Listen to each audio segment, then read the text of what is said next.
Hello everyone. Today I'd like to talk about two things that may seem pretty similar but are actually quite different: discriminative stimuli and motivating operations.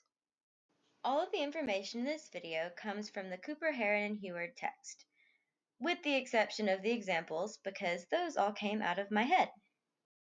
First, let's talk about discriminative stimuli. Discriminative stimuli, or SDs, are those that indicate that reinforcement is available.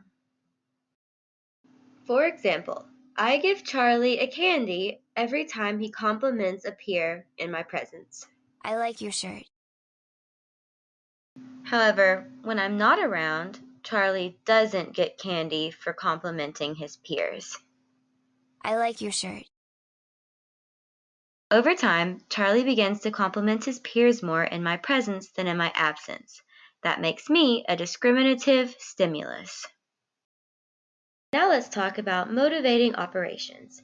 Generally speaking, MOs are any antecedent condition that enhance the effectiveness of reinforcement. For example, I visit Charlie when it has been several hours since he's eaten. He compliments a peer, and I give him a candy. I like your shirt. I visit Charlie after lunch, and even though he knows he can get a piece of candy for complimenting his peers, he doesn't. I hate your shirt. In this example, Charlie's food deprivation is a motivating operation that makes the candy reinforcer more effective for him.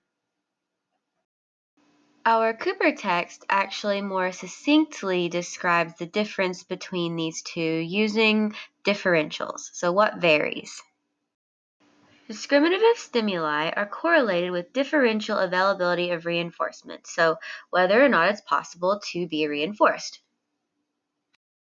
Motivating operations are correlated with differential effectiveness of reinforcement, so how much does the reinforcement work? If you're anything like me, you may be wondering if discriminative stimuli and motivating operations can be used in conjunction, and the answer is yes.